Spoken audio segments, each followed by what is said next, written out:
tú tenés una primera etapa en los emprendimientos que es como la infantería marina. Tú tenés que ir y conquistar una playa para poder hacer los desembarcos. Entonces, lo primero que tenés que probar un producto en el mercado, ver si a alguien le interesa, alguien quiere pagar por esto. Yo creo que el principal mareo fue cuando empezamos a hablar de unicornio. Sí. Yo siempre me recuerdo también que inventaron otro concepto que se llama Sunicorn. Para mí lo más importante del mundo de startup es las herramientas que se han generado para hacer empresa. Emprender es saltar al vacío y construir el paracaídas mientras vais cayendo.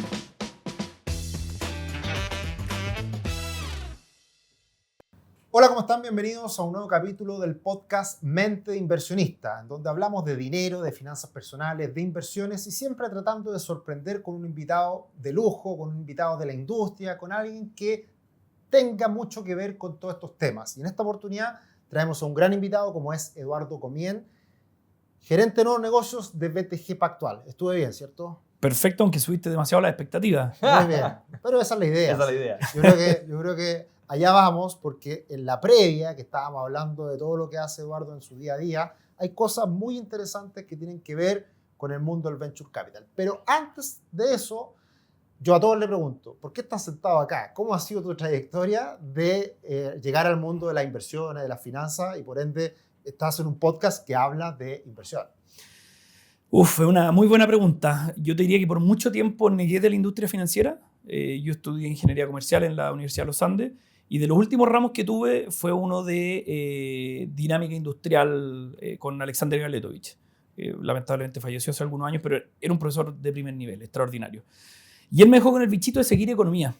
Entonces yo egreso, entro a trabajar en un think tank o en una fundación, estoy 2 años ahí y me voy a estudiar un máster en economía en Estados Unidos. Y yo cuando me fui, no sabía que quería volver, pero sabía que a la industria financiera no. Y dije, mira, no lo tengo claro y parte del viaje era descubrir a qué. Y dije, no sé a qué, pero la industria financiera no es. Y aquí estoy, a la vuelta de ese máster en economía. ¿Y qué pasó entre medio? ¿Qué pasó ahí? ¿Cuál fue el...? De partida me permitió descartar la economía. El magíster. El magíster, sí. Perfecto. Así que cumplió su propósito, que era saber si sí o si no. Ya, te solucionaste en ese... Sí, ya. sí. Y en el fondo esa semilla, digamos, de curiosidad intelectual y de entender industria y ver cómo operar en ellas que me plantó Alex Galetovich, más que irse, en mi caso, por el lado académico, iba por el lado más operativo. Perfecto. Entonces ahí empecé a entender, a ver, la industria financiera, ¿por qué no? Y te diría, yo tenía puros prejuicios. Yo pensaba que eran gallos muy encorbatados. Los veo ustedes que no están ni con corbata. Yo también me la saqué post-pandemia. Pero pensaba que era muy, muy empaquetado y me costaba ver cuál era el valor real que agregaba la industria financiera estando recién egresado a la universidad. Entonces fue bien fascinante desbancar esos mitos, conocer otra cara de la industria financiera y ver lo tangible que es y cómo es un poquito el aceite de la economía en general. Y tan importante que es el dinero, el capital, para que las cosas funcionen precisamente en la vida real, que son los negocios, las empresas. Sí. Y ahí estamos hoy día precisamente en ese mundo, que es darle financiamiento a las empresas. Pero, ¿cómo ha sido tu trayectoria profesional? ¿Dónde partiste? ¿Impartiste en BTG? ¿Cómo ha sido hasta llegar a este momento? Súper. Yo soy muy agradecido de BTG. Yo cuando vuelvo con este magíster en economía, habiendo trabajado previamente en una ONG, me costó entrar a la industria financiera, a pesar de que yo había aprovechado también el magíster, ir tomando ramos de finanzas corporativas. Me quedé, de hecho, tomé un curso con Aswad Damodaran en NYU, especialmente para poner, ese era mi bullet 1 en el currículum. Para mí era el signaling, era decir, oye, yo vengo para la industria financiera. Y te diría que me topé con muchos, no sé, entrevistas a la que iba con los principales actores del mercado. Le decía, es que me quedé ahí, no sé qué hacer contigo, porque está interesante tu perfil, pero yo quiero o un recién egresado para formatearlo, o quiero alguien que venga llegando de un MBA con experiencia previa en finanzas. Entonces tú, no sé qué hacer. Y el único que no fue así fue BTG, que ahí tuve la suerte de tener una entrevista con Juan Guillermo Agüero, y me dice, mira, fue al revés, me dijo, no sé dónde, pero quiero que te quedes en BTG. Perfecto. Y me armó una entrevista en Asset Management, en el banco y en finanzas corporativas. Entonces, mi primera pega fue en Asset Management, en el equipo de Pedro Aristía, en el equipo inmobiliario. Entonces entré ahí de analista a ver inversión inmobiliaria. En ese minuto teníamos el fondo renta comercial que tenía un mandato de crecer por 6 millones de UF. Entonces me tocó meterme en la parte de poder buscar nuevas oportunidades de inversión, evaluarlas, súper entretenido. Hicimos una colocación de bonos, que fue la primera que hizo el fondo. Entonces también fue un proceso de 6 meses con la ayuda de nuestro equipo de finanzas corporativas. Estuve en ese rol, después internamente me pasaron al rol de gerente de distribución, que estaba vacante desde hace tiempo. En ese rol me traspaso a Frontal Trust, que se abrió Ya. ahí una oportunidad. Entonces, estuve trabajando ahí 2 años con Andrés Echeverría, Clemente Chagavía, Jorge Prieto. Y después, una persona por la que he desarrollado mucha admiración y también cariño, nos hemos hecho bien amigos, que se llama José Miguel Correa, era mi contraparte en AFP Provida. Y él de Provida se va a BTG y me dice, oye, hay una oportunidad y quiero que trabajes conmigo. Y bueno, no nos conocíamos, o sea, habíamos tenido puras interacciones como profesionales. No nos conocíamos del colegio, de los fines de semana, de nada. Y me dice, me gustaría que vengáis al equipo de deuda privada. Entonces, para mí también era interesante volver a BTG, que ya los conocía. Era un área nueva dentro de Asset Management, así que eso. Y desde ahí, bueno, desarrollamos en conjunto con José y el resto del equipo un primer fondo de Venture Debt para prestarle plata a startups. Y después vienen los brasileños y dicen, ese experimento que fue desarrollar un producto nuevo, levantar capital, colocarlo, etcétera, queremos que comparta un poco ese proceso con el resto de la jefe de Asset Management. Entonces paso este cargo gerente de nuevos negocios que me permite ayudar a distintas áreas a desarrollar nuevos negocios. Maravilloso. Tiraste muchos titulares que vamos a ir agarrando a poquito. ¿Cuándo parte este primer fondo? ¿Hace cuántos años? Yo diría en el peor momento que podía partir, que era... 2019. 20. No, peor todavía para el Venture Capital porque era el 2021. Después de que había pasado toda la Entonces, efervescencia. al revés, estábamos en plena efervescencia. Entonces íbamos a ver inversionistas y le decíamos, mira, yo sé que tú lo que quieres es el upside, quieres invertir en el próximo Notco chileno, yo te tengo algo distinto. Voy a proteger el downside. Es un negocio de crédito, le voy a prestar plata a startups, quédate tranquilo, con garantía, y además de eso, te lo voy a devolver con un interés. ¿Para qué quiero esto? Yo al revés, porque quiero apuntar al Notco y hacer un 10 por o Corner Shop que se había vendido a Uber. Y sin embargo, logramos levantarlo de hecho, no había ninguno de los... Hemos levantado 3 fondos. Ni uno de los 3 fondos de Venture Debt se ha levantado en un contexto favorable. Después estábamos levantando el segundo, cayó Silicon Valley Bank. El tercero te diría que fue el más peor. Y más encima con historia, con experiencia. Expliquemos lo que es el Venture Debt. Como concepto, qué es lo que significa. Todas estas palabras raras que hablamos en este podcast, tratamos de explicarlas en fase. Perfecto. A ver, Venture Debt, y yéndome un poco como al espíritu, las compañías en el mundo habitualmente crecen y parten con patrimonio. O sea, el patrimonio es lo que invierten los dueños, los que le creen a la idea, ponen lucas y las ponen en riesgo, ¿no es cierto? Una vez que esa compañía va creciendo y va bajando esos riesgos, va diciendo, mira, queríamos experimentar con esto, el experimento funcionó, estamos creciendo, puede abrirse la ventana que otras personas que no quieren correr todo el riesgo pongan o entreguen deuda, ¿no es cierto? Y por lo tanto apalanquen la compañía. Eso es una forma de verlo, es que los dueños pueden hacer más con menos, más arriesgando menos de ellos.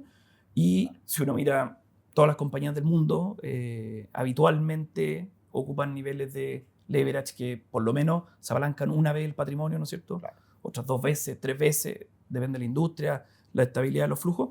Pero para nosotros la tesis era esa, había muchos proveedores de equity o de patrimonio en Chile y nadie les estaba dando deuda. Fue obviamente una tesis que en su minuto nosotros mismos fuimos, te diría que lo abordamos como método científico. O sea, teníamos una hipótesis y dijimos primero, vamos a encontrar las compañías. Segundo, vamos a encontrar garantías suficientes. Tercero, ¿qué va a pasar? No sé. Bueno, pero te diría que parte importante del proceso fue incorporar resguardos, check and balances, por así decirlo, para que nadie en nuestro proceso de inversión pudiera arrancarse con los tarros o hacer tonteras. Entonces teníamos un comité a nivel de Brasil muy bueno, que nos da era un poquito mirar al futuro. Cada vez que llevábamos un SaaS, habíamos visto 50 sí. Y estos funcionaron, estos no, ojo con esto. Metimos en el comité de inversiones local a Juan Guillermo Agüero y a Fernando Mazú. Juan Guillermo el gerente general de BTG, Fernando el presidente, Fernando sobre todo con muchas canas en el negocio de crédito. Entonces era un muy buen como sparring cada uno de los comités. Nosotros equipos de inversiones llegábamos embalados con una idea y él era como, tú no sabes lo que pasó el año, la crisis del 82, después la no sé, el 2001, el 2008.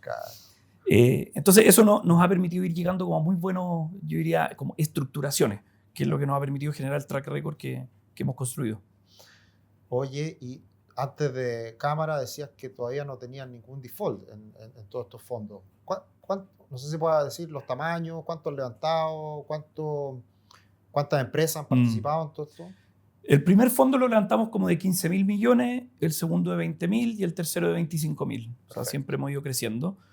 Otra de las cosas buenas es que el primer fondo ya devolvió todo el capital. Perfecto. Entonces solamente queda retorno, que es lo que estamos distribuyendo a los inversionistas. Así que nos sirvió también para decir, Pues en el negocio de crédito es fácil prestar la plata. Yo me paro acá en la esquina Claro. y todos toman plata. Claro. El tema es recuperarla, es que te la paguen. Entonces, pudimos probar que somos capaces de recuperarla. Hemos tenido casos en los que ha habido que meterse a ver si tenemos que salir a liquidar, si exigimos a los inversionistas poner más capital, etc. Y todo lo hemos podido resolver afortunadamente bien. No hemos tenido ningún default. Entonces, en eso yo creo que la selección, el comité que tenemos que no nos deja pasar cualquier cosa, el acompañamiento que en alguna medida hacemos también a las compañías o tratamos de ayudar, ha sido clave. Entonces, al final, como grandes números, tenemos más o menos $50 millones de créditos colocados en startups, distribuidos en casi 20 empresas. Primer fondo ya dio la vuelta completo, el segundo está en proceso y el tercero está en proceso de colocación. Perfecto. ¿Y qué retornos se han conseguido en el tiempo en estos fondos? El 1, UF más 8,5 hacia arriba, es un poquito la vara con que funcionamos. Ya. El 2 todavía está un poco en la curva J de colocación, pero apunta a ese mismo retorno, y el 3 también. Y yo me imagino que acá, evidentemente, como todo el mundo de la deuda privada, son competidores directos de la banca, en definitiva, que son empresas que probablemente no acceden a la banca o se les hace difícil y ustedes salen ahí a apoyar. Sí, es bien interesante eso. A ver, de partida yo creo, mirando el lado optimista, se ha desarrollado más la banca en ese sentido. Yo creo que Banco Estado, que tiene un programa de Corfo anexo, está haciendo una gran pega de dar crédito a startups.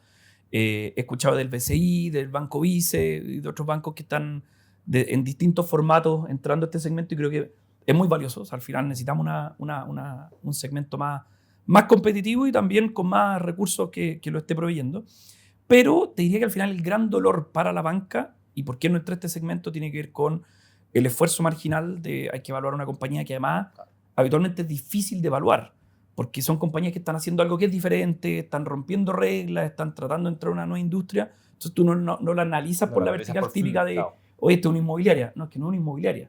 O sea, nosotros financiamos, por ejemplo, a Baidepa, que se listó hace poco en Scalex.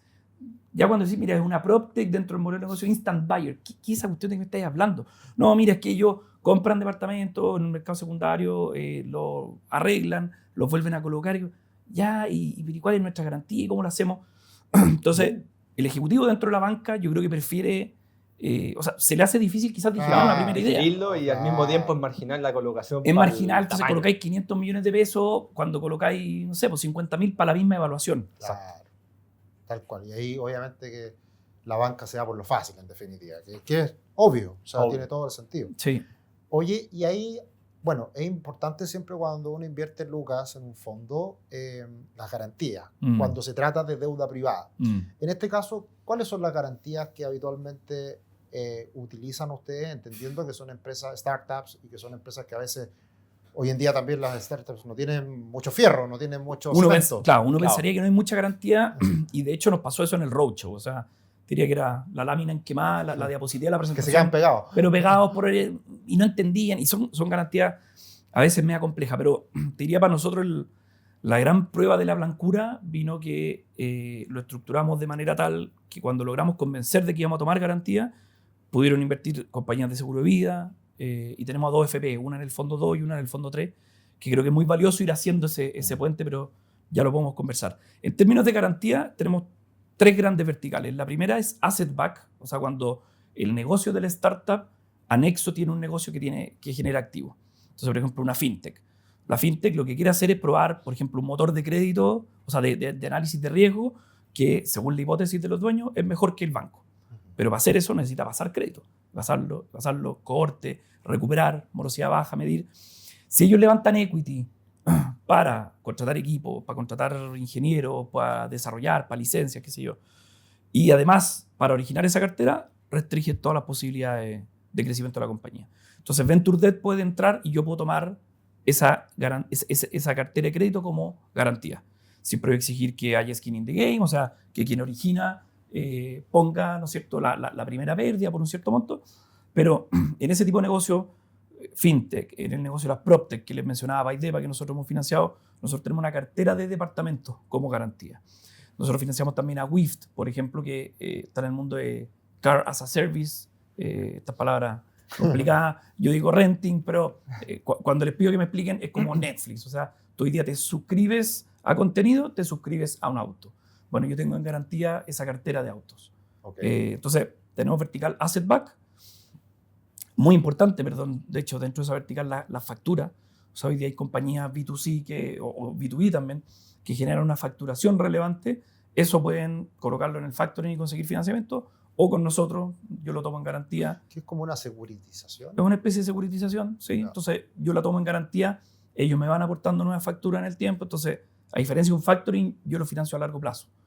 El factoring es factura a factura, yo le doy un crédito contra ese colateral. Perfecto. Entonces, eso nos ha funcionado súper bien.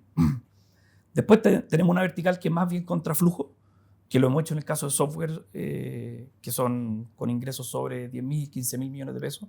Entonces, tú puedes ver en la data de la compañía que son flujos predecibles, que es un modelo de negocio que es crítico para una compañía, o sea, no lo van a cortar por una restricción. Entonces, hemos ido contra flujo y hemos puesto como mecanismos de cobranza acelerados. Entonces, yo tengo un mandato de administración de la cuenta corriente, o sea, puedo prender los contratos. Entonces, en teoría, no lo he probado, yo espero no probar el mecanismo, pero si aprieto el botón nuclear, podría forzar los flujos a la cuenta corriente. Ya.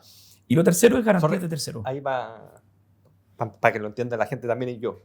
Y ahí, por ejemplo, contra flujo te apalancáis X niveles de flujo, el 50% de tu flujo. X ¿Cómo veces es venta. X veces venta. En Estados Unidos hay Venture Debt que se dedican solo a financiar software y los parámetros son 6 a 12 veces venta.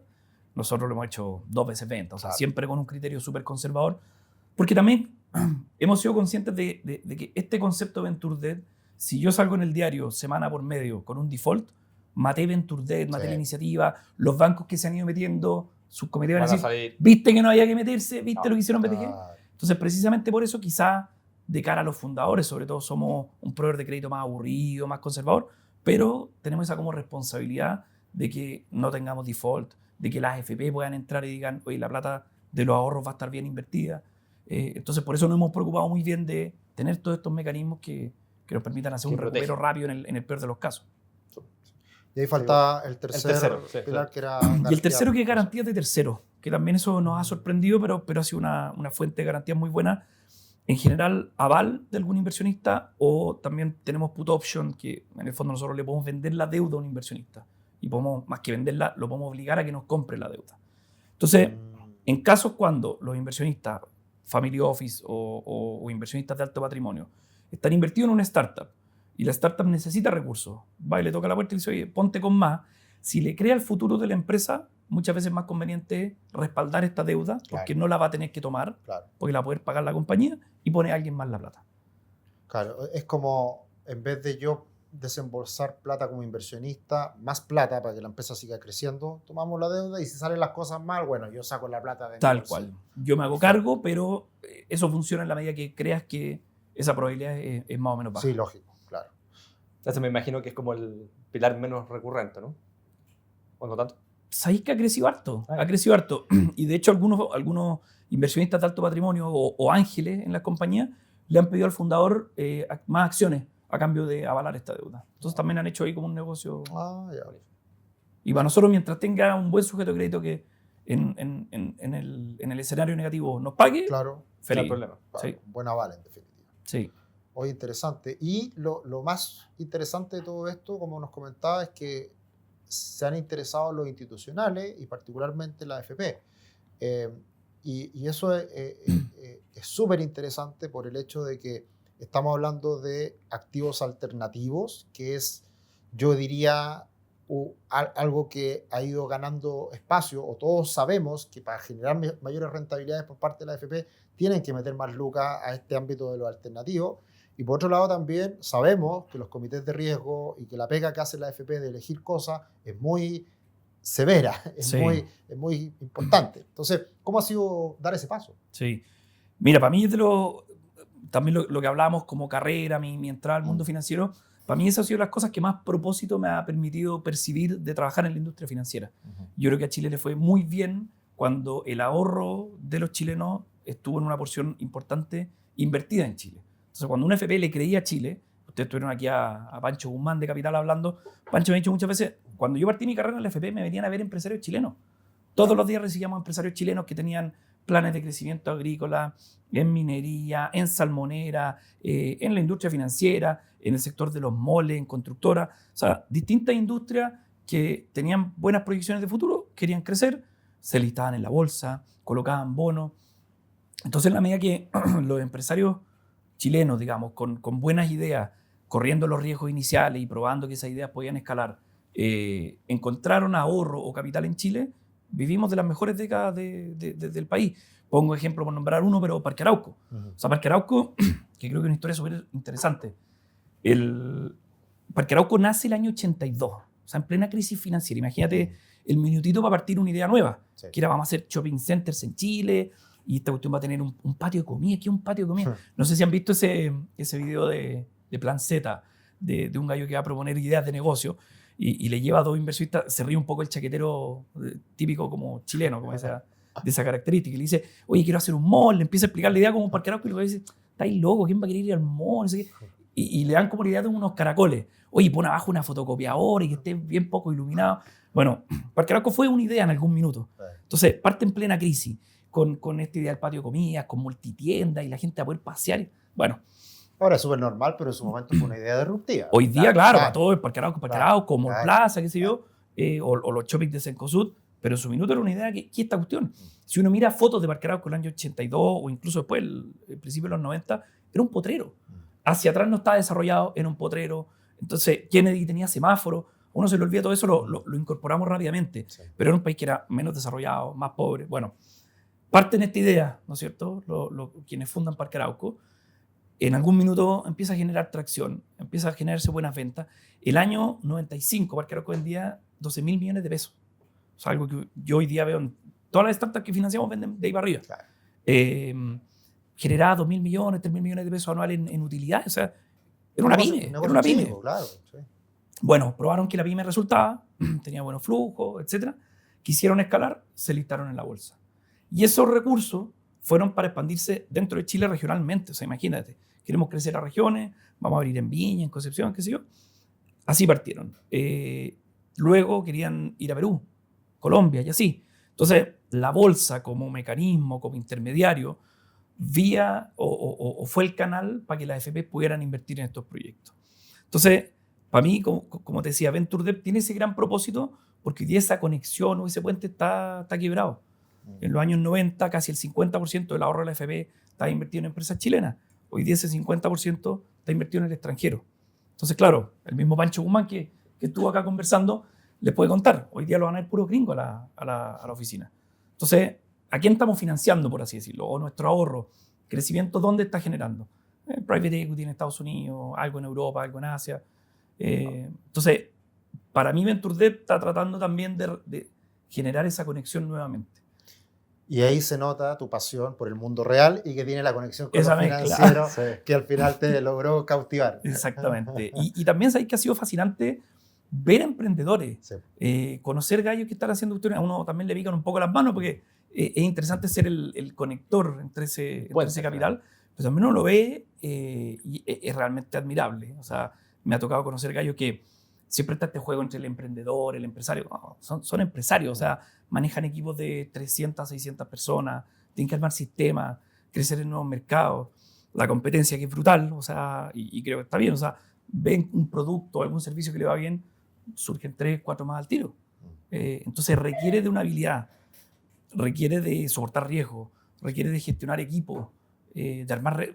Es brutal, o sea, yo tengo pura admiración para el mundo emprendedor. Hacer empresa, que es súper complejo, todos lo sabemos, y es un desafío, y por lo tanto, en ese desafío, lo importante es ser este articulador de conectar el mercado de capitales con esta idea, y que además en los últimos años ha sido un mercado, el mundo startups, el mundo emprendedor, que ha crecido mucho, que se ha desarrollado, y por suerte tenemos ahora historias de éxito, que hace algunos años atrás no era posible. Y ahí, ¿cómo estás viendo hoy día el mundo emprendedor, el mundo startup, que ha pasado por muchos vaivenes en poco tiempo? Sí, efectivamente entró mucho capital a América Latina, entraron muchísimos inversionistas que antes no estaban, entonces creció, en el fondo está todo ese debate. Yo creo que el principal mareo fue cuando empezamos a hablar de unicornio. Sí. Yo siempre me recuerdo también que inventaron otro concepto que se llamaba Sunicorn. O sea, tú ya estabas como anticipando quiénes iban a ser los próximos unicornios. O sea, el tema de la valorización yo creo que es interesante, puede ser una métrica más de ego, si tú quieres. Sí. Entonces, entró mucho capital. Yo creo que los empresarios o los emprendedores no tuvieron problema en captar ese capital. Entonces, yo creo que no hay ningún problema, que también hay mucha crítica de eso. Oye, los fundadores levantando capital aquí y allá. Bueno, si tú tenéis un mercado que te iba a dar capital, y que, ojo, se llama capital de riesgo. Claro. O sea, es capital que es, toma, prueba tu idea, yo estoy dispuesto a perderlo todo, pero ojalá que no sea así, sino que multipliques varias veces. O sea, ese es el juego. Entonces, bueno, se insertaron en eso. Hoy día ha salido buena parte de ese capital que entró, pero seguimos para América Latina. O sea, ahora se armó la industria del Venture Capital. Estamos en niveles que igual son récord versus lo que fue la década previa. Entonces, veo un ecosistema que está mucho más ordenado. Ya se dan cuenta que no es fácil levantar capital. Veo, como te decía, transiciones que también son interesantes en los roles. Entonces, Reid Hoffman, el fundador de LinkedIn, tiene una analogía que a mí me hace mucho sentido, que tú tenés una primera etapa en los emprendimientos que es como la infantería marina. Tú tenés que ir y conquistar una playa para poder hacer los desembarcos. Entonces, lo primero es que tenés que probar un producto en el mercado, ver si a alguien le interesa, alguien quiere pagar por esto. Luego está la etapa del ejército. Listo, lograste conquistar eso, o sea, probaste que a alguien le interesaba el producto, necesitas escalar. Y luego viene la etapa de la policía, que es cuando ya conquistaste todo, tienes que armar barreras de entrada, tienes que protegerte de los competidores, qué sé yo. Entonces, me ha tocado ver también vía VentureDev emprendedores que nosotros conocimos con una idea, que estaban partiendo. Por lo tanto, VentureDev todavía no era el momento, pero cómo han escalado y cómo han ido haciendo transiciones en el mismo rol que ellos ocupan. Entonces, al principio tenía un fundador que las hace todas, ¿no es cierto? Y empuja, y está apurado, no lo podéis pillar, no sé qué. Y después te encontrás con que hay un gerente de finanzas. Entonces, le podía empezar a explicar, mira, yo necesito ver tu flujo, vamos a tener que calcular un ratio de cobertura para este financiamiento. Me lo tenéis que pagar, lo que hablamos al principio de las notas convertibles. Hay también en el mundo del emprendimiento muchos conceptos que mezclan cosas. Entonces, claro, si yo les hablo de deuda, ellos piensan, ¿quién la convierte? No, esto es crédito puro y duro. Exactamente. Entonces, es un ecosistema que yo creo que ha madurado. Creo que hay gente realmente extraordinaria involucrada ahí. No sé, bueno, Ignacio Canals, ponte tú, que armó Lemonte, que en su minuto hoy día está en Galgo, y muchas otras empresas como inversionista, extraordinario lo que le hace al ecosistema. La cantidad de reuniones que toma para dar feedback, la cantidad de inversiones que realizan en proyectos. Y el Paolo Colonello de Wild Foods. Tiene un tío que es Paolo Colonello. Imagínate encontrarse con dos, pero creo que le ha hecho muy bien con el posicionamiento de la marca Paolo Colonello, por así decirlo. O sea, yo la primera vez que hablé con él dije, no nos conocemos, pero he escuchado tu nombre en muchos lados. Y era porque tanto él como su tío emprenden. Entonces, en el mundo emprendedor está todo Paolo Colonello. Está duplicado. Exactamente. Tenéis duplicado un nombre atípico, entonces como marca resuena más. Pero es un gallo que ha armado 4 empresas. Wild Foods, Wild Llama, y Darkstore y Casa Nativa. Emplea, no sé, del orden de 600 personas. Maneja equipo, está creciendo en México. Vi ayer una historia de Instagram de él que ahora oficialmente la barrita de Wild Foods es la barrita de proteína más vendida en México. O sea, gente conquistó un mercado nuevo. Yo lo encuentro, pero atómico. Completamente atómico, admirable. Y otra de las cosas que me gusta es que estas nuevas empresas vienen con nuevas dinámicas, nuevas políticas de, no sé, de recursos humanos, nuevas formas de crecer. O sea, ponte tú, cultura. Yo estudio ingeniería comercial y en general, lamentablemente, los ramos de, ponte tú, recursos humanos son un poco como uno pone menos atención. Hay mucha teoría de cambio, de liderazgo. Uno se va más como a lo numérico. Hoy día para estas startups la clave está en los recursos humanos, en la cultura. ¿Cómo crecís de 10 personas que nos conocemos todos y cabemos acá a cuando tenís 200, 300? Y ya no los conocí y todos los días hay alguien nuevo. Sí.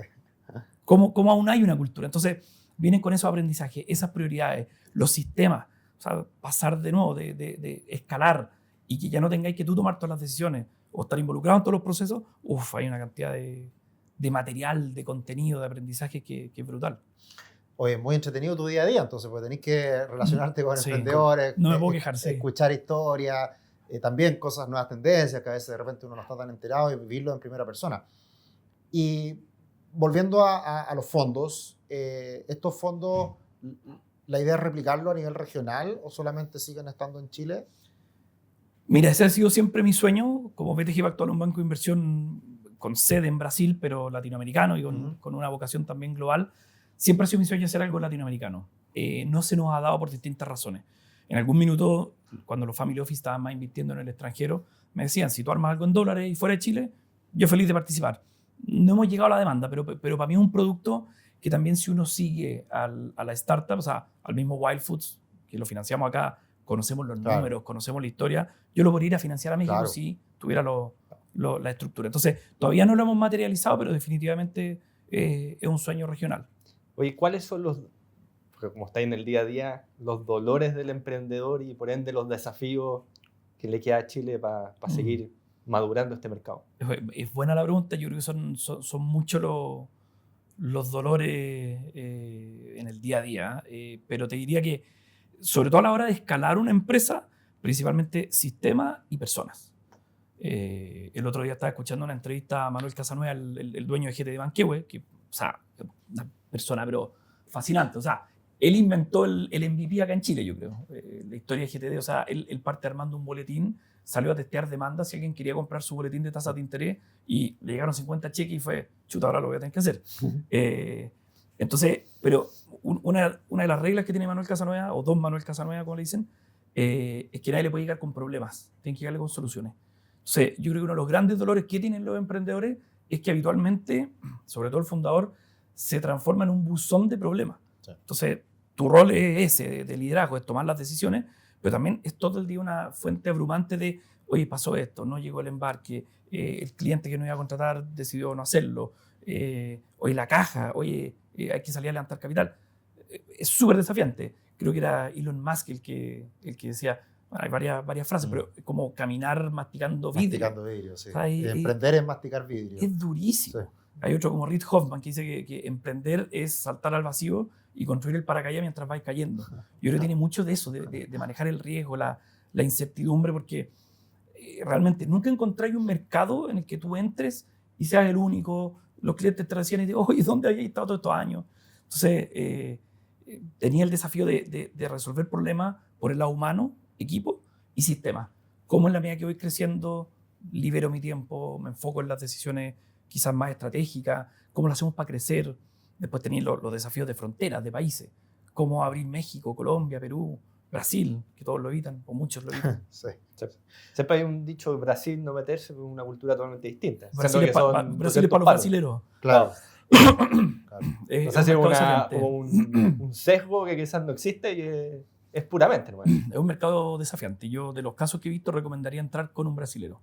Encontrar un socio local que te abra las puertas. Que te acompañe en el proceso. Sí. Que te abra las puertas a la cultura, a la forma de hacer negocio. Que creo que sea menos en México, en Colombia. De hecho, a BTG le pasó. BTG abrió oficina, por ejemplo, en Portugal. En algún minuto había mucho interés de inversionistas brasileños de diversificar sus inversiones de América Latina. Entonces, BTG abrió una oficina en Portugal. Y vinieron en algún minuto a comentar de la oficina acá de Portugal, en Chile, en Perú, en Colombia. La gente no quería invertir en Portugal porque había otro idioma. Claro. Había todo un incentivo con la Golden Visa. Entonces, cuando había incertidumbre en América Latina, decían, ya interesante, pero a ver, tengo, no sé, 55, 60, 70 años. Voy a ir a aprender portugués ahora. Claro. No. O sea, igual no me voy a ir al final. Claro, y de hecho BTG lo que hizo fue abrir oficina en Madrid. Claro. Entonces Madrid capta la demanda como hispanohablante, Portugal claro. El interés mucho más natural. Sí. Oye, y en estas dos vías, deuda para los emprendedores o levantamiento de capital, y ahí, ¿cómo estás viendo la plata, cómo se está moviendo y cómo está funcionando también Scalex, que es una buena alternativa que apareció hace algún tiempo atrás por parte de la bolsa? ¿Cómo ves que pueden convivir estos dos mundos para el mundo emprendedor? No es fácil la respuesta. Tiene varios factores. Yo diría el primero, si uno mira el ecosistema de Venture Capital en Chile, yo creo que está muy bien, en el sentido que Venture Capital en Chile es una industria que nace hace ya varios años, muy sponsoreada por Corfo. Yo creo que Corfo hizo un tremendo papel, pero también Corfo de alguna manera generó un ADN que es muy anclado a lo que requiere Corfo, no necesariamente los emprendedores. Entonces viene asociado a una serie de reporting, de formularios que me parece muy bien, pero recién el 2000, ¿cuándo fue que nació Kayak Ventures? Siempre les tiro flores, pues me retan los otros VC, pero a mí me parece que Kayak Ventures, que es el primer VC chileno que nace sin plata de Corfo, nace para también introducir dentro del mercado práctica y competencia y ideas que creo que han sido súper positivas. Entonces veo eso también en el mundo VC. O sea, ya tenemos Venture Capital que son muy profesionales, con equipos, con comités de inversiones muy buenos. Creo que también han ido migrando a México, por ejemplo, o sea, a mirar oportunidades al menos más regionales. Pero creo que el gran desafío, y es bueno que menciones Scalex, está en, siguen siendo recursos limitados. O sea, Venture Capital, sobre todo en etapas tempranas. Yo creo que la mayoría de los VC chilenos, si tú miras, de hecho, por ejemplo, en la página de la Asociación Chilena de Venture Capital, tú puedes ver el perfil de cada uno y en qué etapas están. La gran mayoría, si es que no todos, están en etapas tempranas. Es decir, y volviendo al ejemplo de Parque Arauco, para armar Parque Arauco tú necesitas capital, familia, amigos, tenías que de alguna manera encontrar capital para probar una idea. Luego, cuando la probabas, tú podías escalar vía la bolsa. Y fue la historia de Parque Arauco, Constructora, Salmonera y un montón de otras compañías. Hoy día en Chile se da al revés. Tú para probar una idea tenés redes de inversionistas ángeles, incubadoras, aceleradoras, fondos VC, early stage, etc. Pero no tienes capital para escalar. Entonces ahí está la paradoja de que Chile se ha convertido como en un buen laboratorio y muchos dicen prueba tu idea aquí y escálala en otro lado. Para mí el sueño sería escálala acá también. Claro. Y creo que ahí es donde entra Scalex y que tiene un rol muy importante que jugar. Hoy día estamos en una etapa temprana. Scalex es un tramo dentro de la bolsa de comercio para que se listen, ojalá, startups o compañías con algo de disrupción tecnológica o compañías que están en una etapa más incipiente. Hay pocas empresas listadas todavía, no hay ningún fondo dedicado a Scalex, entonces la etapa en la que estamos es el desafío de todo marketplace, si uno viera la bolsa como un marketplace. Entonces, las mejores empresas que hoy día podrían listarse en Scalex no lo hacen porque no hay capital. Entonces te dicen, ¿cuánto tiempo tengo que salir a recorrer el mercado? Claro. Y por otro lado, los inversionistas te dicen, ¿quién se va a listar en Scalex? O sea, ¿a quién le vas a estar poniendo la plata? Entonces, es un poquito como armar una fiesta, ¿no es cierto? Se necesitan varios factores para que la fiesta sea entretenida. Claro. Y hoy día no los tenemos. Claro. Si bien la casa ya está, que sería Scalex, claro, y un muy buen local, porque en la bolsa, o sea, le exige también a las compañías un cierto nivel de seriedad, de profesionalismo, tal rol de los sponsors que tienen que ayudar en ese proceso. Tenemos el lugar, pero todavía no se ha armado la fiesta. Yo creo que ahí Jaime Herrera y el resto del equipo de la bolsa ha hecho una pega de evangelización enorme, que es muy importante. Yo siempre lo molesto, le digo, yo en tu cargo no habría aguantado, porque la resiliencia de estar con un discurso, también Pancho Meneses, que salió de Corfo y ahora está de hecho en una startup, pero el empuje que han tenido ha sido gigante. Entonces, para mí el sueño es lograr desbloquear Scalex, así como con deuda para startups logramos darle a los institucionales la tranquilidad de que no íbamos a hacer tonteras, de que nuestra misión o nuestro mandato de prestar plata pero recuperarla se iba a cumplir y lo hemos cumplido. Me encantaría poder lograr eso también en Scalex. Hoy hay no sé si un sesgo, pero como una creencia del último tiempo que todo startup tiene que ser tecnología. La práctica, volviendo al ejercicio de Parque Arauco, hoy día nos escucha, oye, la startup disruptiva inmobiliaria. Quizás va de pasivo, pero no es lo mismo. Claro. O sea, muchos negocios que ya son como la vieja escuela o lo normal, hoy día piensan, no, yo no soy startup, pero no soy tecnología, soy un emprendimiento común y silvestre, ¿no? Claro. ¿Crees que hay un sesgo en eso hoy día que se ha transformado como yo no voy a ir a Scalex a probarme porque no soy tecnología, quizás no voy a pasar de 1 a 1 millón de usuarios de acá en los próximos 5 años porque no es mi negocio va a crecer quizás de 1 a 10? Claro. Mira, yo creo que lo interesante de eso, si uno se va como a la definición de qué es una startup, es una empresa que está buscando product market fit. O sea, yo tengo una idea y creo que este producto o este servicio a alguien le puede gustar. Entonces, sobre todo, la etapa temprana es eso, es probar si hay mercado para lo que yo quiero ofrecer. Y por eso hay una serie de procesos de iterar, de testear la demanda. Entonces, yo creo que al final... Pero ahí eso repente, pero dale. Creo que pasó un tiempo que si ese producto no eras ultra escalable, no eras alguien para levantar capital. Total. Sí. Mira, yo creo que también ahí ha habido daño también de los proveedores de capital, en el sentido que efectivamente un venture capital, Andreessen Horowitz, Sequoia, o sea, los mejores de Estados Unidos, claro, la tesis es, yo quiero un negocio que lo que tú tengas sea escalable, porque ahí es donde está efectivamente la beta tecnológica. Ahora, la pregunta es, ¿todo negocio para ser bueno tiene que ser escalable? Claro. No necesariamente. No. De hecho, el mismo Reid Hoffman tiene un post en un blog, lo leo harto a él, dice, haz cosas que no escalen para partir. Entonces, haz cosas que no escalen, porque lo primero que tú tienes que testear es eso. Entonces, yo creo que hay una separación que hacer. Yo creo que la tecnología obviamente es buena, estamos viendo esta revolución de inteligencia artificial que yo creo que todos tenemos que subir, no te puedes quedar fuera, pero para mí lo más importante del mundo de startup es las herramientas que se han generado para hacer empresa. Por eso yo les comentaba el ejemplo de don Manuel Casanueva de GTD, porque él sin que hubiera una teoría hizo algo que era impensado, que era, ¿sabes qué? Voy a testear si a alguien le importa esto antes de lanzarme e invertir y todo su negocio siguen un poquito esa lógica. Hoy día ya hay materia, tú puedes estudiarlo, o sea, este gallo de Steve Blank, que creo que es de Stanford, que tiene muchísimos libros, entonces tú leyendo podrías decir, ok, esta es la metodología, lo voy a hacer así, voy a testear, pero no necesariamente tiene que ser tecnológico. Entonces, por ejemplo, Wild Foods, de hecho. Para mí Wild Foods es una startup, en el sentido que cómo han desarrollado sus productos, iteración, testeo, inversiones bajas, ocupan su e-commerce, hacen A/B testing, sacan los productos para ver cuál es el feedback. Oye, no funcionó la nueva barrita, bueno, lo sacan para afuera. Listo, y vamos a la siguiente. Entonces, eso le ha permitido que la otra pregunta, o como corolario, es como, ¿y por qué no lo hace Nestlé? Bueno, porque Nestlé no tiene esa capacidad de reacción, o PepsiCo, o quien sea. Entonces, para mi gusto, y para que no se sientan mal Nestlé, tengo un concuñado que trabaja ahí, entonces me va a retar después que vea esto, oye, ¿cómo que no somos innovadores? Son innovadores, pero uno lo puede escuchar del mismo Eric Schmidt, que fue el CEO de Google por 20 años, decía, éramos Google y no podíamos innovar. Entonces recurren a M&A y compran otros que están innovando. Entonces, yo creo que al final esa es la gracia del startup, tener metodología para poder desarrollar ideas nuevas y traducir creatividad en productos que agreguen valor. Entonces, ¿tiene un componente tecnológico? Sí, no necesariamente. Mayor, menor, pero no necesariamente. Claro. Eso es muy bueno. Y también una invitación quizás para el que se siente identificado, empezar a estudiarlo, porque muchas veces por el desconocimiento uno no se lanza. Por el desconocimiento, es que es súper bueno tu punto. Yo creo que muchas personas creen que tengo que inventar el próximo Uber o el próximo Facebook. ¿Por qué? No sé si conocen a Pipe Sánchez, que lo encuentro notable. Es un gallo que armó una cadena de restaurantes que se llama Chicken Love You.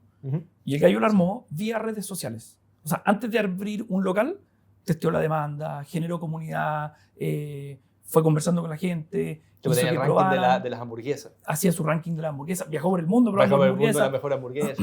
Entonces, yo creo que hoy día si hay algo que nos permite la tecnología es que tú puedes hacer negocios no tecnológicos apalancándote en la tecnología para saber qué hacer. Otro gallo que a mí me gusta mucho que es Naval Ravikant, que también es un inversionista gringo, early stage, que tremendo. Le ha apuntado pero a muchas startups que se han convertido en grandes compañías. Él dice, la función es una función de búsqueda. Tú lo que tienes que hacer es no comprometerte de manera temprana. Que al revés, pues, o sea, tú vayas a la universidad y te dicen, oye, comprométete por 5 años a este camino. Chuta, ya, después salís, como vayas a ser abogado, comprométete por 40 años a ser abogado. Entonces te dice, al revés, itera, prueba, interactúa, ve el producto, ajustalo, adáptalo. Entonces, hoy día la tecnología te permite hacer eso. Un Pipe Sánchez es producto de eso. Y creo que la inversión inicial fue 4 millones de pesos y olvídate hoy día lo que genera en venta con la cadena Chicken Love You, está abriendo ahora uno de tacos con su familia, pero un proceso. Entonces, yo creo que lo fascinante es eso, bajar la barrera y que la tecnología trabaje para uno y no decir, tengo que inventar la próxima idea genial. Y por lo tanto no la voy a hacer porque perfecto. Me arrego o lo que sea. Nos quedan unos poquitos segundos y siempre a todos los invitados le preguntamos, en el ámbito personal, ¿algún éxito y algún fracaso en inversiones? Algo que se pueda contar. Éxito, puras inversiones, puras casualidades. Me compré una bicicleta de cerro y dejé de andar en cerro y vino la pandemia y la vendí al doble. O los autos, he tenido puras cosas así. Todo lo demás ha sido costalazo. Y lo otro de como aprendizaje, como mala inversión, yo te diría, yo partí invirtiendo bien chico en el colegio. De hecho, me molestaba, me iba leyendo el cuerpo B en el turno, imagínate el ñoño. Tuve ahí un tiempo en el que invertía en acciones y trataba de seguir como el rumor. Y me fue muy bien porque por ese rumor le apunté a la fusión del Chile con el Citi. Entonces estaba en Chile y en Quiñenco y qué sé yo. Pero siguiendo el rumor, después desapareció el rumor. Perdí y seguía transando. Entonces dejé de mirar el largo plazo y los fundamentales de los negocios y dije, no, aquí hay que cachar para dónde va la micro. Y creo que no es así. Entonces aprendí eso y de hecho me cuesta mucho invertir en acciones hoy día precisamente por eso. Porque no tengo el tiempo para meterme en profundidad a una compañía o entenderla. Entonces prefiero invertir en fondos que inviertan en acciones que directamente. Maravilloso. Hoy ha sido una conversación extraordinaria. Me encantó eso de no gustarte las finanzas al inicio, porque tu pasión hoy día por todo el mundo emprendedor, yo creo que se mezcla muy bien y una gran enseñanza el entender desde adentro, dejando a un lado los prejuicios, que en definitiva el capital es tan importante para el desarrollo de empresas y que por ende eso es parte del éxito del país, que en definitiva haya más emprendimiento, haya mayor crecimiento, haya innovación y eso nos lleve a un mejor lugar en el futuro. Muchas gracias, fantástico todo este mundo apasionante del emprendimiento, el Venture Capital. Gracias, Fernando. Y gracias a ustedes por estar ahí siempre acompañándonos en cada capítulo de este podcast Mente Inversionista, siempre con invitados que nos cuentan cosas que aprendemos nosotros también. Así que encantado de aprovechar este espacio para nosotros, que siempre aprendemos, y ojalá les haya gustado mucho este capítulo. Síganos en redes sociales, síganos en YouTube, síganos en Spotify, compartan esta información que sin duda a algún emprendedor le va a servir. Muchas gracias y nos vemos en otro capítulo. Muchas gracias. Chao, chao.